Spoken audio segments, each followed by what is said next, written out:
നമ്മളെ വീട്ടിൽ നിൽക്കൂല.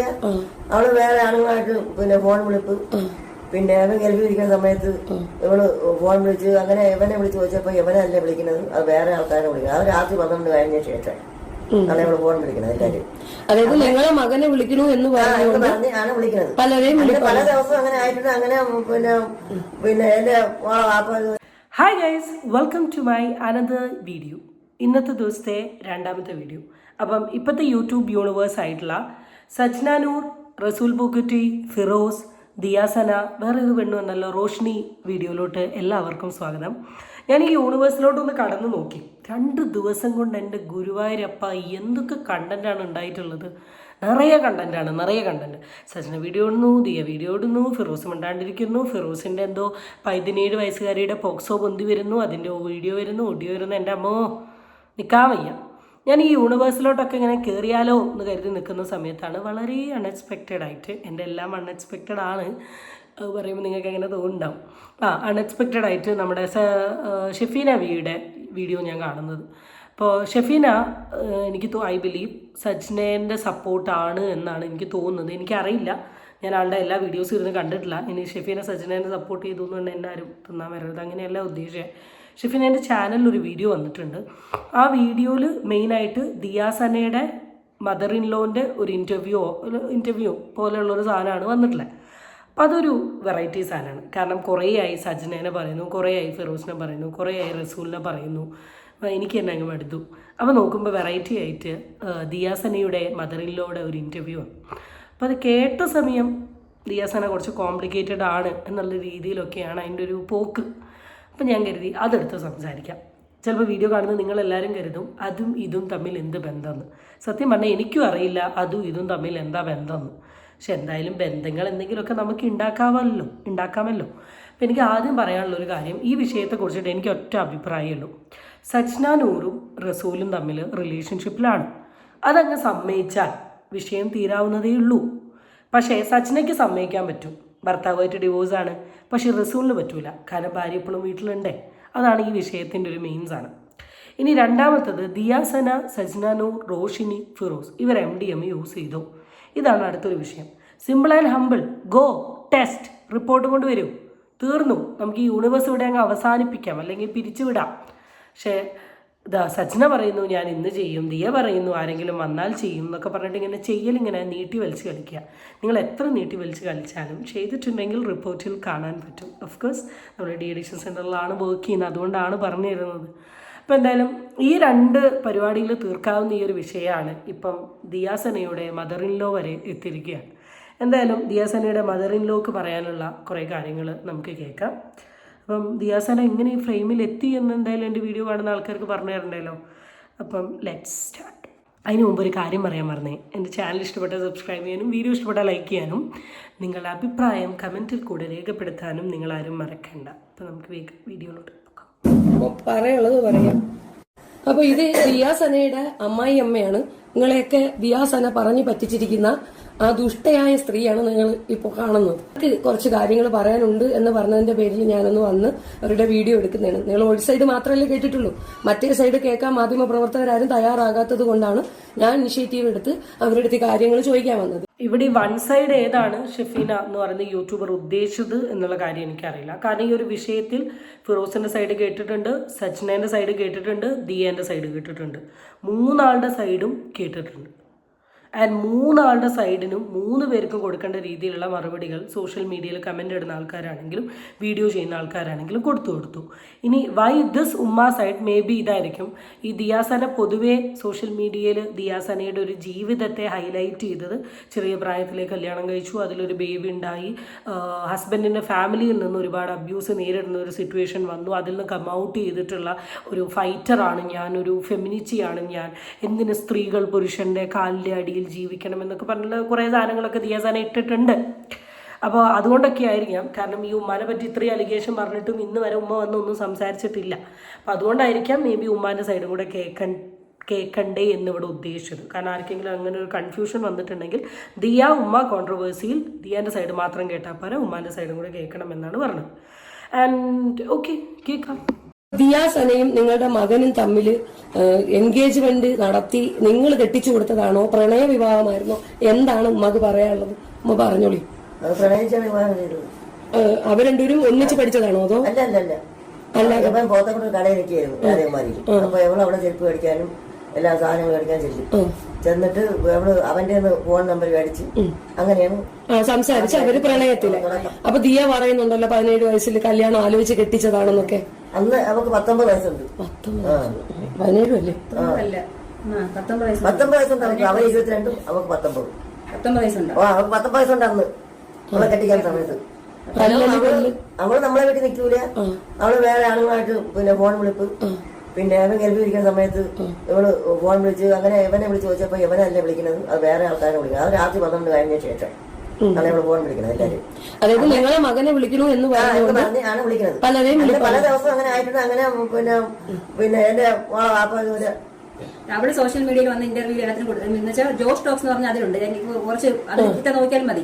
അതിലുള്ള കൊടുത്തേക്കുന്നത് അവളെ ചെറുപ്രായത്തില് വീട്ടുകാരോട് ചേർന്ന് അറേഞ്ച് ചെയ്ത് ഒരു ചെറുക്കനെ കെട്ടിച്ചു കൊടുത്ത് ആവശ്യത്തിന് ഡൗറിയും കൊടുത്ത് എല്ലാം കൊടുത്ത് കെട്ടിച്ചു. വീട്ടുകാർ ചേർന്ന് സമ്മതിച്ച് അവളെ പുഷ് ചെയ്ത് കെട്ടിച്ചതാണ്. പക്ഷെ അങ്ങനെ ഒരിക്കലുമല്ല. അവര് പ്രേമിച്ച് അവക്ക് അവന് അവളെ മതി എന്നുള്ള രീതിയിൽ നിന്നപ്പം ഞങ്ങൾ അവിടെ പോയി തിരക്കി. അല്ല, അവരിങ്ങോട്ട് വന്നു. പെണ്ണിന്റെ വീട്ടുകാർന്ന് സജനാര് ദിയാസനയുടെ ആൾക്കാർ വീട്ടിൽ വന്ന് തിരക്കി. അപ്പൊ ഞങ്ങൾ ഒരു സാധാരണ പാവപ്പെട്ട നമ്മളിപ്പോഴാണ് ജീവിക്കുന്നത്. ഒരു ചെറിയൊരു ഓൾട്ട് വീട് ഞങ്ങൾ അപ്പത്താം. അപ്പൊ ഇത് ഉമ്മയും എനിക്ക് തോന്നുന്നു ഈ പെർട്ടിക്കുലർ ദിയാസനയുടെ എക്സ് ഹസ്ബൻഡിന്റെ പെങ്ങളും വന്നിട്ടാണ് ഈ ഒരു ഇന്റർവ്യൂ കൊടുത്തിട്ടുള്ളത്. അതിലൊരു പറയുന്നത് എന്താണെന്ന് വെച്ചാൽ ദിയാസനയും എക്സ് ഹസ്ബൻഡും പ്രണയിച്ചിട്ടാണ് വിവാഹം കഴിച്ചത്. ആൻഡ് രണ്ട് വീട്ടുകാരും എന്ന് വെച്ചാൽ ആദ്യം ദിയാസനേൻ്റെ വീട്ടുകാർക്ക് ഈ കല്യാണം പ്രൊസീഡ് ചെയ്യാൻ വലിയ താല്പര്യം ഉണ്ടായിരുന്നില്ല. എന്നാൽ പിന്നെ ഈ ദിയാസനയ്ക്ക് ഇത് തന്നെ മതി എന്ന് പറഞ്ഞു നിന്നു. പിന്നെ ഈ ചെങ്ങായി ഇത് തന്നെ മതി എന്ന് പറഞ്ഞു നിന്ന സമയത്ത് കല്യാണം കഴിപ്പിച്ചതാണ്. പക്ഷെ അവൾ വീഡിയോയിൽ വന്ന് അതൊന്നുമല്ല പറഞ്ഞത്. അവൾ വീഡിയോയിൽ വന്ന് പറഞ്ഞത് ഒരു 17 വയസ്സുള്ള എന്നെ കൊണ്ടുപോയി വീട്ടുകാർ കണ്ടുപിടിച്ച് ഏതോ ഒരുത്തൻ്റെ കൂടെ കല്യാണം കഴിച്ചു എന്ന് പറയുന്ന ഒരു സാധനമാണ് വീഡിയോയിൽ പറഞ്ഞത്. അത് തന്നെ ഫേക്കാണ് എന്നാണ് ഇവിടെ പറയുന്നത്. എന്ന് വെച്ചാൽ സ്റ്റാർട്ടിങ് തൊട്ടേ പറയുന്ന ദിയാസനയുടെ ഒരു സാഹചര്യത്തിനും അല്ലെങ്കിൽ ദിയാസനയുടെ ഒരു റീച്ചിനും അല്ലെങ്കിൽ സഹതാപത്തിനും വേണ്ടിയിട്ട് ഇല്ലാത്ത കഥകൾ മെനഞ്ഞെടുക്കും എന്ന രീതിയിലാണ് പറഞ്ഞത്. അപ്പൊ ജോഷ് ടോക്കിൽ വന്ന ആ വീഡിയോ നമുക്ക് നോക്കാം. അത് കഴിഞ്ഞിട്ട് 10ാം ക്ലാസ് കഴിയുന്നു, എന്റെ വിവാഹം നടക്കുന്നു, എനിക്ക് കുഞ്ഞ് ജനിക്കുന്നു. ആക്ച്വലി എന്നെ ഒരാള് ഇഷ്ടപ്പെട്ട് ചോദിച്ച് വന്ന് കല്യാണം കഴിച്ചതാണ്. ഫാമിലി ബാക്ക്ഗ്രൗണ്ട് ഒക്കെ നോക്കിയപ്പോഴത്തേക്കും ഫാമിലി ബാക്ക്ഗ്രൗണ്ട് ഒക്കെ അടിപൊളിയാണ്. പക്ഷെ പുള്ളിക്കാരനെ സംബന്ധിച്ചിടത്തോളം വളരെ ലോ ആയിട്ട് അല്ലെങ്കിൽ ജോലിയൊന്നും പ്രത്യേകിച്ച് ഇല്ലാതെ നിൽക്കുന്ന ഒരു സാഹചര്യമാണ്. എന്നാലും സെയിൽസിൽ നിൽക്കുന്നുണ്ടായിരുന്നു ഒരു ഷോപ്പിൽ. സോ അയാൾ വന്ന് ചോദിച്ചു, കല്യാണം കഴിപ്പിച്ചു. വീട്ടുകാർക്കും ഇഷ്ടപ്പെട്ടു, ഇങ്ങോട്ട് വന്ന് ചോദിച്ചതായതുകൊണ്ട് തന്നെ കല്യാണം കഴിപ്പിച്ചു. പക്ഷെ നാട് മുഴുവനും എന്നെ ഞാൻ പ്രേമിച്ച് വിവാഹം കഴിച്ചു. അപ്പൊ ആദ്യമായിട്ട് സദാചാര പ്രശ്നം ഞാൻ നേരിടുന്നത് അപ്പോഴാണ് ആക്ച്വലി. കാരണം ഈ പ്രേമിച്ച് കല്യാണം കഴിച്ചു എന്ന് പറയുന്നത് ഒരു വലിയ തെറ്റാണ്. ഇതിലിപ്പോൾ ദിയാസന 17 വയസ്സിൽ കല്യാണം 10ാം ക്ലാസ് കഴിഞ്ഞപാട് കല്യാണം കഴിച്ചു എന്നുള്ള സ്റ്റേറ്റ്മെന്റ് പറഞ്ഞു. അങ്ങനെയാകുമ്പോൾ 10ാം ക്ലാസ് കഴിയാന്ന് വെച്ചാൽ 16-17 വയസ്സിൽ കല്യാണം കഴിച്ചു എന്നാണ്. പക്ഷെ ഇവർ പറയുന്നത് ആ വയസ്സല്ല എന്നുള്ളതാണ്, 19 വയസ്സ് എന്നാണ്. അതിപ്പോൾ എന്താ സത്യാവസ്ഥ എന്നുള്ള കാര്യം നമുക്കറിയില്ല. ആൻഡ് സെക്കൻഡ് തിങ് ദിയ അവിടെ പറയുന്നുണ്ട്, പ്രണയിച്ച് അവൻ വന്ന് അന്വേഷിച്ചു, അങ്ങനെ കല്യാണം നടന്നു. ആൻഡ് നിങ്ങളുടെ വീഡിയോയിൽ പറയുന്നുണ്ട് എന്താണ്, പ്രണയിച്ചതാണ്, 2-വേ പ്രണയമാണ്, മകന് വേണമെന്ന് പറഞ്ഞിട്ട് വീട്ടിൽ പോയി സംസാരിച്ചു എന്നാണ്. എന്തൊക്കെയാണെങ്കിലും ഒരു പ്രണയം ഇതിൻ്റെ ഇടയിൽ കൂടെ പോയിട്ടുണ്ട്. എന്തായാലും കല്യാണം കഴിഞ്ഞു, കുട്ടിയായി, കുട്ടി വലുതായി, കുട്ടിക്കിപ്പോൾ 19-20 വയസ്സായിട്ടുണ്ട്. അപ്പോൾ അത് കാര്യമല്ല. എന്നാലും നിങ്ങളിപ്പോൾ ഉദ്ദേശിച്ചത് സാഹചര്യങ്ങൾക്കനുസരിച്ച് നുണ പറയുന്ന ഒരാളാണ് ദിയ എന്ന് തെളിയിക്കാനാണെങ്കിൽ ഓക്കെ ഫൈൻ. സജ്ന നൂറിൻ്റെ കേസിലും ചിലപ്പോൾ സാഹചര്യം അനുസരിച്ച് ഇല്ലാത്ത കുറേ കാര്യങ്ങൾ പറഞ്ഞു എന്നാണ് പറയുക. പക്ഷേ ഇവിടെ ഈ സജ്ന നൂറിൻ്റെ കേസിന് ഒരിക്കലും നിങ്ങൾ ഈ ദിയാസനയിൽ പോരുത്. ദിയാസന പറഞ്ഞ സ്റ്റേറ്റ്മെൻറ്റോ അലിഗേഷൻസോ കേട്ടിട്ടല്ല സജ്ന നൂർ എന്ന് പറയുന്ന വ്യക്തിക്ക് ഹെയ്റ്റ് വന്നത്. ഇപ്പോൾ സജ്ന എന്ന് പറയുന്ന ഒരു വ്യക്തി അവിടെ ഇട്ടത് ഒരു അലിഗേഷനാണ്. സജ്ന തെളിവായിട്ടല്ല വന്നത്. ദിയ എന്ന് പറയുന്ന വ്യക്തിയുടെ ഇതിൽ വന്ന ഓഡിയോ ആണെങ്കിലും അല്ലെങ്കിൽ ഫിറോസ് എന്ന് പറയുന്ന വ്യക്തിയുടെ ചാനലിൽ വന്ന ഓഡിയോ ആണെങ്കിലും അത് സജ്നയും ഓപ്പോസിറ്റ് റസൂലും ആയിട്ടുള്ള കോൺവെർസേഷനാണ്, അല്ലെങ്കിൽ റസൂലും ദിയ ആയിട്ടുള്ള കോൺവെർസേഷനാണ്. ഈ കോൺവെർസേഷൻ കേട്ടിട്ടാണ് ജനങ്ങൾ ഇവരെ കുറ്റം പറയുന്നത്. അപ്പോൾ ഈ അലിഗേഷൻസ് ആണ്. ഈ അലിഗേഷൻസിന് പകരം ഒരു വാലിഡ് പ്രൂഫ് കൊണ്ടുവന്നാൽ കുറച്ചും കൂടെ നല്ലതായിരുന്നു. പിന്നെ ഇറച്ചി വെട്ട്, ആഴ്ചയിൽ ഇറച്ചി വെട്ട്. എന്റെ വാപ്പ വികലാംഗനാണ്. അത് ഇവിടെ ഒറ്റ ഒരുത്തിന് തന്നെ വാപ്പ താഴെ പോയി ഒറ്റ ഒരുത്തി കാരണമായിട്ട്. അങ്ങനെ ഞങ്ങൾ പാവപ്പെട്ട എന്ത് ചെയ്തെന്ന് ഇവിടെ കാരണം ഇവിടെ പോയി കണ്ടിട്ട് തിരിച്ചു വന്നപ്പോഴാണ് ആക്സിഡന്റ് കിട്ടുന്നത്. അപ്പൊ വണ്ടി ഇടിച്ച് ആവശ്യത്തിന് സാധനങ്ങളെല്ലാം വാങ്ങിച്ച് അവർക്ക് കഴിക്കാൻ, അവളെ കൊച്ചിന് കഴിക്കാൻ എല്ലാം വാങ്ങിച്ചു കൊടുത്തിട്ട് ഇപ്പൊ നന്ദി എന്ന് പറഞ്ഞ സാധനം അവക്കില്ല. അവിടെ കണ്ടിട്ട് വന്നതിന് ശേഷം പാപ്പാക്ക് ആക്സിഡന്റ് പറ്റിയ പാപ്പയുടെ കാല് മുറിക്കണം എന്നൊക്കെ പറഞ്ഞു. ഓക്കെ, അപ്പൊ ഇവിടെ പറഞ്ഞ ഈ ഒരു സാധനം എനിക്ക് ഒട്ടും യോജിക്കാൻ പറ്റില്ല. ദിയേനെ കണ്ടു വന്നു കഴിഞ്ഞതിന് ശേഷം ആക്സിഡന്റ് ഉണ്ടായി, അവളാണ് കൊണ്ടുപോയിട്ട് ഉപ്പാന്റെ കാല് കളഞ്ഞത് എന്നുള്ളൊരു സാധനം പറഞ്ഞു. എടാ, അതൊക്കെ എങ്ങനെയാടാ യോജിക്കാൻ പറ്റുക? ഇത് യൂഷ്വൽ ഈ പ്രാക്കാണോ, അല്ലെങ്കിൽ ഇനി വല്ല കൂടോത്രം എന്നൊക്കെ പറയുന്ന എന്താ നിങ്ങൾ ഇതിൽ ഉദ്ദേശിച്ചത് എന്നുള്ള സാധനം എനിക്കറിയില്ല. എനിക്ക് ഈ വീഡിയോ കംപ്ലീറ്റ് കണ്ടതിൽ നിന്ന് എനിക്ക് മനസ്സിലായത് ഈ പർട്ടിക്കുലർ വ്യക്തിയുടെ ഉമ്മാക്കും പെങ്ങൾക്കും ദിയാ സനേനെ കണ്ണിൻ്റെ ദൃഷ്ടിക്ക് ഇഷ്ടമല്ല. അതുകൊണ്ട് തന്നെ എന്തൊക്കെയോ കാര്യങ്ങൾ വന്ന് പറയുന്ന പോലെ തോന്നി. ചിലപ്പോൾ പറയുന്ന കാര്യത്തിൽ കുറേ കഴമ്പുണ്ടാവാം, കുറേ സത്യാവസ്ഥ ഉണ്ടാവാം. പക്ഷേ അവരുടെ ആ നിഷ്കളങ്കത കൊണ്ടാണോ എന്നറിയില്ല, ഉപ്പാൻ്റെ ഇങ്ങനത്തെ കാര്യങ്ങൾ കേൾക്കുമ്പോൾ എല്ലാവർക്കും അത് റിയാലിറ്റി ആയിട്ട് അങ്ങ് അക്സെപ്റ്റ് ചെയ്യാൻ അവരെ കൊണ്ട് സാധിക്കുന്നില്ല. ഓക്കെ, ബാക്കി കേൾക്കാം. ഇവിടെ വീട്ടുകാർ നമ്മളെ തിരക്കിയപ്പോ വീട്ടുകാർക്ക് ഇഷ്ടപ്പെട്ടില്ല. എന്ന് വെച്ചാൽ ഞങ്ങൾ കൊച്ചു കുടുംബം, പാപ്പാക്ക് ഇറച്ചി വെട്ട്, പാചകം, പിന്നെ അത്ര വലിയ സാമ്പത്തിക സ്ഥിതിയൊന്നും ഇല്ല. അപ്പൊ താല്പര്യം ഇല്ല. അപ്പൊ വേണ്ട, അവളുടെ ഒരുപാട് പറഞ്ഞ് വേണ്ട. അപ്പൊ അവളില്ല, കേൾക്കൂല, എനിക്ക് അത് മതി, ഞാൻ അവിടെ പോയി കഞ്ഞി കുടിച്ചാലും ഞാൻ ജീവിച്ചോളാം എന്ന് പറഞ്ഞോണ്ട് എന്നെ അവിടെ കല്യാണം കഴിച്ച് വിട്ടു. ഞാൻ എന്നെ കടക്കിലാണ് കല്യാണം കഴിച്ചത്. അപ്പൊ എന്നെ വിളിച്ചിട്ട് ഒരു ദിവസം എന്റെ സഹോദരൻ നമ്പർ വാങ്ങിച്ച് എന്നെ വിളിച്ചിട്ട് പറഞ്ഞു, താത്ത എനിക്ക് ഒരു കുഴപ്പമില്ല, എനിക്ക് സമ്മതമാണ് കിട്ടിക്കാൻ, ഞാൻ എവിടെയായാലും ചെറ്റക്കുള്ളിലായിട്ട് ഞാൻ കിടന്നോളാം, നിങ്ങളൊക്കെ ചേർന്ന് സമ്മതിക്കണം. അപ്പൊ ഞാൻ സംസാരം നല്ലത്, കുഴപ്പമില്ല, നിൽക്കും. അപ്പൊ ഞാൻ വീട്ടിൽ നമ്മ അടുത്തൊക്കെ വിളിച്ച് പറഞ്ഞു, നമുക്ക് കുഴപ്പമില്ല, നമുക്ക് നോക്കാം. അങ്ങനെ അവന് ഇവിടെ നിന്ന് പോയി അവളെ വീട്ടിൽ പോയി സംസാരിച്ച് ഓക്കെ ഇനി കല്യാണം നടത്താം എന്ന രീതിയിൽ കല്യാണം നടത്തി. എന്നിട്ട് പറഞ്ഞു തരാണ് നമുക്ക് 101 പവനിട്ട് ഒരു തരി സ്വർണം പോലും ഞങ്ങൾ എടുത്തിട്ടില്ല. തൂക്കി നോക്കാം സ്വർണ്ണമാണോ എന്ന് ഞങ്ങൾക്ക് അറിയത്തില്ല. ഇവിടെ പറയുന്നതല്ലേ ഇപ്പൊ വീഡിയോയിലും ഇതിലൊക്കെ ഫോട്ടോയിലൊക്കെ കഴുത്തിൽ നിറച്ചിട്ടൊക്കെ സാധനം അറിഞ്ഞുകൂടാ സ്വർണ്ണമാണോ നമ്മളൊന്നും എടുത്തിട്ടുമില്ല. പിന്നെ അവൾ പറഞ്ഞു വെച്ചാൽ അവളെ പേരിൽ വസ്തു എഴുതി കൊടുത്തെന്നും ആ വസ്തു വിറ്റ് എന്റെ കാക്കാക്ക് ബിസിനസിന് പൈസ കൊടുത്തു എന്നൊക്കെ പറഞ്ഞപ്പോ അവൾ പറഞ്ഞ ഫുൾ കള്ളത്തരങ്ങളാണ് പറയുന്നത്. എനിക്ക് തന്നു, നാത്തൂന് സ്ത്രീധനം കൊടുക്കാൻ തന്നു, നാത്തൂൻ ഭയങ്കരയാണ് എന്നൊക്കെ പറഞ്ഞ് അങ്ങനെ ഭയങ്കര. പിന്നെ എന്താ വെച്ചാൽ ഇവക്ക് പ്രശ്നം തുടങ്ങാൻ കാരണം ഇവക്ക് തന്നിഷ്ടപ്രകാരം നടക്കണം, ജീവിക്കണം. എന്റെ കാക്ക ഗൾഫിലാണ്. അവൻ കല്യാണം കഴിഞ്ഞ് 2 മാസം 1.5 മാസം 2 മാസം അവൻ പോയി. ഇവിടെ പ്രഗ്നന്റ് ആയപ്പോഴാണ് പോകുന്നത്. പോയിട്ട് അവരങ്ങ് എന്നുവെച്ചാൽ ഇവിടെ വാപ്പ എന്നെ കൊണ്ടുപോയി, സൗദിയിൽ ഇവിടെ വാപ്പ എന്നെ കൊണ്ടുപോയി. അത് പൈസ ചിലവാക്കി അവരായിരിക്കും, നമുക്ക് അറിഞ്ഞൂടാ, അവരായിരിക്കും. എന്നിട്ട് അവള് പറയണത് സ്വർണ്ണം മൊത്തം വിറ്റൊന്നും നശിപ്പിച്ചെന്നൊക്കെയാണ് പറയുന്നത്. കൊണ്ടുപോയി അയാളെ ഒരു പരിചയത്തിന് ഇവിടെ പൈപ്പ് ഫിറ്റിങ് എന്തോ ഒരു കമ്പനി കൊണ്ട് ജോലി കയറ്റി പൈസ എല്ലാം ഇയാളാണ് വാങ്ങിക്കുന്നത്. ഇയാൾ മരിച്ചോ, ഇപ്പൊ മരിച്ചിട്ട് 1 വർഷം കൊണ്ട് ആകത്തില്ല വാപ്പ മരിച്ചിട്ട്. ഇയാളെ പൈസ എല്ലാം ഇയാളെ കൊടുക്കും. ഇയാളാണ് അയച്ചു കൊടുക്കുന്നത്, മോക്ക് അയച്ചു കൊടുക്കും. വീട്ടിൽ 1 രൂപ വാങ്ങിച്ചിട്ടില്ലായിരുന്നു, ഒന്നും തരത്തില്ലായിരുന്നു. പിന്നെ ആ സമയത്ത് എല്ലാം അവർക്ക് അയച്ചു കൊടുക്കും. അവള് അവിടെ നിന്ന് പൈസ അവളെ ഉമ്മായോടുമായിട്ട് പിച്ച കാശിണക്ക് ഉമ്മാക്കും വാപ്പാക്കും എല്ലാം കൊണ്ട് കൊടുത്തിട്ട് പോകും. അങ്ങനെ ഇതിലായിരുന്നു. അവസാനം പൈസ അവളെ സ്വർണ്ണങ്ങളെല്ലാം അവള് സ്വന്തമായിട്ട് വിറ്റ് ദൂർത്തടിച്ച് തീർത്ത്, കറങ്ങി ആൾക്കാർക്ക് കൊണ്ട് കൊടുത്ത് കണ്ണന്മാർക്കെല്ലാം കൊണ്ട് ദൂർത്തടിച്ച് തീർത്ത്.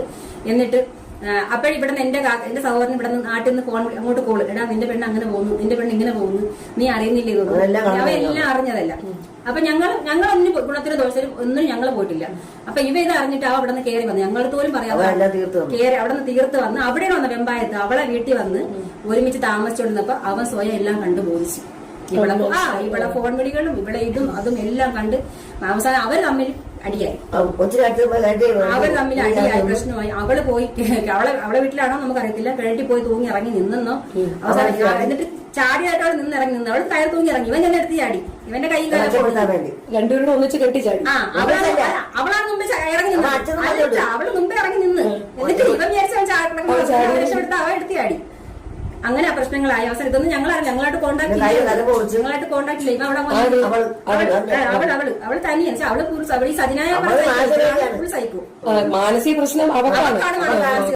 അപ്പോൾ ഇതാണ് ആ ചീഞ്ഞ് നാറിയ ദിയ സനയുടെ വിവാഹ കഥയിൽ ഉദ്ദേശിക്കുന്നത് അല്ലെ പറയുന്നത് എന്താണെന്ന് വെച്ചാൽ ദിയയ്ക്ക് കുറേ എക്സ്ട്രാ മെറിറ്റൽ റിലേഷൻഷിപ്പ് ഉണ്ടായിരുന്നു എന്ന് വെച്ചാൽ കുറേ ഫോൺ വിളി കാര്യങ്ങളൊക്കെ ഉണ്ടായിരുന്നു.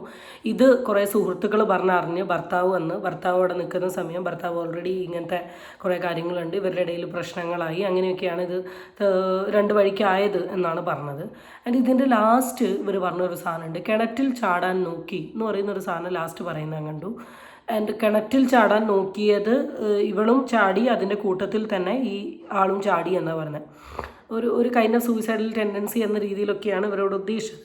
ആൻഡ് ഇവർ ഇതിൻ്റെ എൻഡിൽ പറയുന്നുണ്ട് അവർക്ക് എന്തോ മാനസിക രോഗമുണ്ട് എന്നുള്ളത്.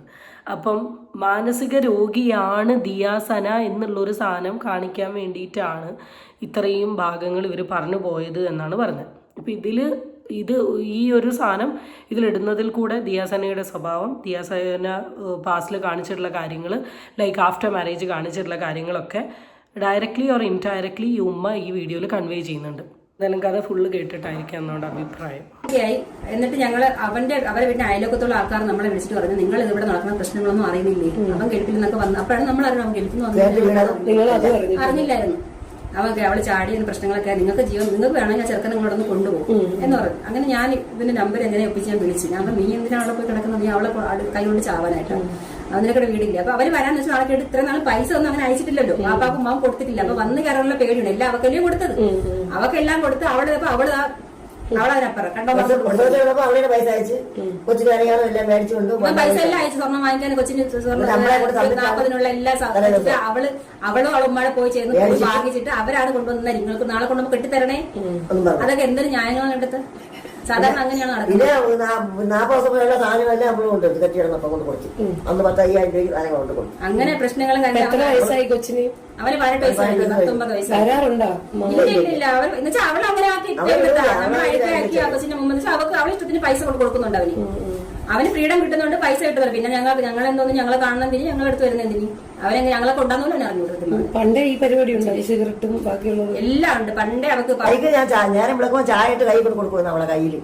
എന്റെ മോളക്കാരെ അവളെ സ്നേഹിച്ചിരുന്നു. എന്നിട്ട് അവളാണ് ഞാൻ പീഡിപ്പിച്ചെന്ന് പോയി നടക്കണം. അവള് കൊച്ചിന്റെ പൈസ കൊടുക്കാറ്റുന്ന പൈസ മുടിച്ചോണ്ട് പോയി. എന്റെ ഭർത്താവ് ആഴ്ച കിടന്ന സമയത്ത് ആൾക്കാർ കൊണ്ട് കൊടുക്കുന്ന പൈസ അത് മുടിച്ചോണ്ട് പിന്നെ ഫോൺ ചാർജ് ചെയ്യാൻ വേണ്ടി. എന്നിട്ട് അവളെ കൈയോടെ പിടിച്ചിട്ട് അവള് വിശ്വസിക്കൂല. എന്നിട്ട് അവളെ കിടന്ന് ഇല്ലാത്ത ഓരങ്ങൾ അത്രയും ഉണ്ടാക്കി. പിന്നെ അവള് എന്റെ വീട്ടിൽ നിൽക്കൂല. എവിടെ എന്തേന്ന് പറഞ്ഞാൽ നമ്മൾ പീഡിപ്പിച്ചത്. എന്റെ ചെറുക്കന്റെ കണ്ണുകൾ കാണിച്ച് അവളെ പ്രേമിച്ച് അവൾ കല്യാണം കഴിച്ച്. എന്നിട്ട് പിന്നെ നമ്മളിതൊന്നും അറിയുന്നില്ല. അവൾ ഗൾഫിൽ പോയിട്ട് വന്ന്, അവൻ ഗൾഫിൽ പോയിട്ട് വന്ന്. പിന്നെ 1 മാസം കഴിഞ്ഞ് നമ്മൾ അറിയുന്നത് അവൻ ഗൾഫിൽ പോയിട്ട് വന്ന കാര്യം. അവളെ വീട്ടിൽ കിടന്ന് അവൾ കണ്ടിച്ചാടി, അവൾ നരമ്പ് മുറിച്ച് അവളെ കൊച്ചിനെ അടിച്ചെന്ന് പറഞ്ഞുകൊണ്ട് അവൾ കണ്ടിച്ചാടിയേക്കുന്നു. കണ്ടിച്ചാടി അവൾ കയറോട് തൂങ്ങി ഇറങ്ങി നിന്ന് അവൻ തെറ്റിദ്ധരിച്ച് അവൻ എടുത്ത് ചാടി കൊടുത്തു. അവന്റെ കൈ കാര്യം എല്ലാം ഒടിഞ്ഞു. അവനെയാണ് അവൾ പീഡിപ്പിച്ചത്, അല്ലാതെ അവളെ അല്ല. എല്ലാവരും നാട്ടുകാർ ഇത് കേൾക്കണം. ഇത് കേട്ട് ഇതിന്റെ പ്രതിവിധി എന്താണെന്ന് നിങ്ങൾ ചെയ്യണം. സമൂഹത്തിന് നല്ല അതെല്ലാം കൊടുക്കണം. സമൂഹത്തിലെ പിന്നെ പെണ്ണുങ്ങൾക്ക് വേണ്ടിയല്ലേ അവള് പറയണത്. നമ്മൾ ഇത്രയും ക്രൂരതയുള്ള പെണ്ണുപിള്ളയാണ് എല്ലാരും അറിയണത് ലോകത്തുള്ള. എവള് പണ്ടേ സിഗരറ്റ് മേടിച്ച് ഒളിച്ചു വെച്ച് വലിക്കുമായിരുന്നു. ഇപ്പോഴും ഇവള് കഞ്ചാവ് വലിക്കുന്ന ഉള്ളത് തന്നെ. MBM എല്ലാം നമുക്ക് അതുമായിട്ടൊക്കെ ബന്ധമുണ്ട്. വീട്ടിൽ ഉണ്ടായിരുന്ന സമയത്ത് സിഗരറ്റ് മേടിച്ച് ഒളിച്ചു വെച്ച് വലിക്കുമായിരുന്നു. അന്നേ അവള് സിഗരറ്റ് അടിച്ചതാണ്. അപ്പൊ പിന്നെ MBM പിടിച്ചതാണ്, ചുമ്മാന്നും അല്ല, അതൊക്കെ ഉള്ളത് തന്നെ. പണ്ടേ ഈ ചിത്തഭ്രമം, അതായത് ഈ പണ്ടേ അവർക്ക് ഭ്രാന്താണ്. എന്തെങ്കിലും കാര്യം ദേഷ്യപ്പെട്ടാ പിന്നെ അവൾക്ക് അവളല്ലാതാകും. അവള് സഹോദരൻ എന്റെ മോന്റെ വഴക്കൂടാലും അവള് തറ കിടന്ന് ഉരുണ്ട് തലമുടി വലിച്ചു പറിച്ച് ഭ്രാന്തികളെ പോലെ അവൾക്ക് എന്തെല്ലാം ഭ്രാന്തുണ്ട്. സാധനങ്ങൾ ഉപയോഗിക്കുന്നുണ്ടാണോ? അതായിരിക്കും. MBM ഒക്കെ അവള് കഴിച്ചിട്ടുണ്ട്. സത്യം പറയാലോ, ടവലിലൊരു ഊഞ്ഞാലുണ്ടാക്കിയിട്ടാണ് ഞാൻ ഈ ഒരു വീഡിയോ ഇരുന്ന് കേട്ടത്. അവിടെ കിടക്കട്ടെ. അപ്പോൾ ഈ വീഡിയോയിൽ അല്ലെങ്കിൽ കംപ്ലീറ്റ് ആയിട്ട് ഞാനിതിൽ ഷെയർ ചെയ്തിട്ടുള്ള സജ്നയുടെ ദിയയുടെ എക്സ് ഹസ്ബൻഡിൻ്റെ മദറിൻ്റെ അല്ലെങ്കിൽ ദിയയുടെ മദറിൻലോൻ്റെ ഓഡിയോയിൽ മുഴുവനായി കേട്ടതിൽ കൂടെ ദിയാസനയ്ക്ക് നേരെ വന്നിട്ടുള്ള എലിഗേഷൻ. ആദ്യത്തെ എലിഗേഷൻ എക്സ്ട്രാ മരീറ്റൽ റിലേഷൻഷിപ്പ്, ഫോണിൽ ഇങ്ങനെ പല വ്യക്തികളെയും വിളിച്ച് നടക്കുന്ന ഒരാളാണ് എന്നൊരു സാധനം. രണ്ടാമത്തെ ഒരു സാധനം വന്നിട്ടുള്ളത് മോഷണം. അതിപ്പോൾ ഈ ലാസ്റ്റ് ഓഡിയോയിൽ പറഞ്ഞതാണ്, എന്തോ ഉമ്മ ആർക്കോ വേണ്ടി വെച്ച ഇത് എടുത്തുകൊണ്ട് പോയി മോഷ്ടിച്ചു എന്നൊരു സാധനം. മൂന്നാമത് ഈ ഇതിൽ വന്നിട്ടുള്ള അടുത്തൊരു അലിഗേഷൻ എന്താണെന്ന് വെച്ചാൽ അന്നേ സിഗരറ്റ് യൂസ് ചെയ്യും, ഇപ്പോഴും അവൾ MDMA യൂസ് ചെയ്യാനുള്ള ചാൻസ് ഉണ്ട്, അപ്പോൾ അവൾ അത് തന്നെയാണ് യൂസ് ചെയ്തത്. നാലാമത് വന്നത് ചിത്തഭ്രമം ഉണ്ടോ എന്ന് ചോദിച്ചപ്പോൾ അവളങ്ങനെ ഇതിൽ കാണിച്ചിട്ടുണ്ടെന്ന്. ഇതേ അലിഗേഷൻസ് ഒക്കെ തന്നെയാണ് ദിയാസന എന്ന് പറയുന്ന ഒരു വ്യക്തി സജ്നയ്ക്ക് എഗെയിൻസ്റ്റ് പറഞ്ഞത്. കുറേ ആണുങ്ങളായിട്ട് ബന്ധമുണ്ട്, റസൂലായിട്ട് ബന്ധമുണ്ട്, പിന്നെ അവൾ ലഹരി യൂസ് ചെയ്യുന്ന ഒരു വ്യക്തിയാണ് സജ്ന നൂർ, പിന്നെ എന്താ പറഞ്ഞത് സജ്നയ്ക്ക് മാനസികമായിട്ട് എന്തൊക്കെയോ പ്രശ്നമുണ്ട്, ഇങ്ങനെ കുറേ സാധനങ്ങൾ പറഞ്ഞു.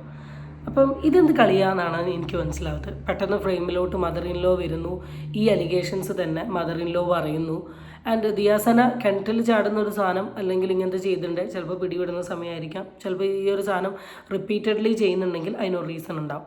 പിന്നെ ദേഷ്യം ഒരു എക്സ്ട്രീം ലെവലുള്ളൊരു വ്യക്തിയായിട്ട് ദിയാസനേനെ എനിക്ക് പൊതുവേ തോന്നിയിട്ടുണ്ട്. പൊതുവേ ദിയാസനേൻ്റെ ഇൻ്റർവ്യൂകൾ അല്ലെങ്കിൽ ഡിബേറ്റ്സ് ഒക്കെ എടുത്ത് നോക്കിയിട്ടുണ്ടെങ്കിൽ അറിയാം ആൾ ഭയങ്കര വയലൻ്റായി വളരെ അഗ്രസീവായിട്ട് പോകാം. പല വിഷയങ്ങളിലും ആൾ ഉദ്ദേശിക്കുന്ന പോയിന്റിന് ആരെങ്കിലും ഒന്ന് ക്രോസ് ചെയ്താൽ തന്നെ വായടപ്പിക്കില്ല. റീസെൻ്റ്ലി ഞാൻ കഴിഞ്ഞ വീഡിയോ ചെയ്ത സമയത്ത് ഞാൻ പറഞ്ഞിരുന്നു നമ്മൾ തമ്മിൽ എന്ന് പറയുന്ന ഒരു ഷോയിൽ വന്നിട്ട് നൈറ്റ് ലൈഫിനെ പറ്റി പറഞ്ഞപ്പം ഓപ്പോസിറ്റിലെ വ്യക്തി പറയുന്നത് കേട്ട് നിൽക്കാൻ പോലുള്ള ടൈമില്ലാണ്ട് അയാൾ പറയുന്ന ഓരോ വേർഡിനെ വരെ എടുത്ത് ഭയങ്കര സൗണ്ടിലങ്ങ് അലറുന്നതും റിയാക്ട് ചെയ്യുന്നതും കണ്ടിട്ടുണ്ട്.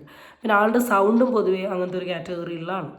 അപ്പോൾ ഇപ്പം ഈ മദർ ഇൻ ലോൻ്റെ ഒരു ഓഡിയോ ഇതിൽ വന്നതിൻ്റെ ഒരു മെയിൻ റീസൺ ദിയാസനയുടെ ഒരു സ്വഭാവത്തെ കാണിക്കാൻ വേണ്ടിയിട്ടാണ്. മേ ബി സജ്ന നൂറിൻ്റെ അതിൽ ദിയാസനേൻ്റെ ഈ ഓഡിയോസോ വീഡിയോസോ ക്ലിപ്പിങ്ങോ കാര്യങ്ങളോ ഒന്നും ഉണ്ടാവില്ല. ഉണ്ടെങ്കിൽ എപ്പോഴോ സജ്ന പുറത്തെടുത്ത് എക്സ്പോസ് ചെയ്യേണ്ടതാണ്. അപ്പം അതുകൊണ്ടായിരിക്കാം ചിലപ്പം ഈ മദർ ഇൻ ലോ പറയുമ്പോൾ കുറച്ചും കൂടെ അതിലൊരു വിശ്വാസം വരില്ല എന്ന് കരുതിയിട്ടായിരിക്കും ഈ ഒരു സാധനം പുറത്തിട്ടെ. ദിയാസനേനെ ഇവിടെ ആരും ഫേവർ ചെയ്യുന്നില്ല. ദിയാസന വളരെ ഡീസൻ്റ് ആണ്, ദിയാസന ലഹരി യൂസ് ചെയ്യാത്ത വ്യക്തിയാണെന്നൊന്നും ആരും പറഞ്ഞിട്ടില്ല, ഞാൻ ഒരിക്കലും പറഞ്ഞിട്ടില്ല. ആ റിപ്പോർട്ട് കിട്ടിക്കഴിഞ്ഞാൽ ദിയും സജ്നയും ഒക്കെ യൂസ് ചെയ്യുന്നുണ്ടോ എന്നുള്ള കാര്യങ്ങൾ നമുക്കിവിടെ പറയാൻ പറ്റും. പക്ഷേ ഇവിടെ സജ്നയ്ക്ക് എഗെയിൻസ്റ്റ് വന്നിട്ടുള്ള അലിഗേഷൻ ഇപ്പോഴും അലിഗേഷനായിട്ട് തന്നെയാണ് നിൽക്കുന്നത്. അത് വിത്ത് പ്രൂഫാണ്. സജ്ന അതിനെപ്പറ്റി സംസാരിക്കൂ, എന്നാൽ ആ ടോപ്പിക് അവിടെ തീരും.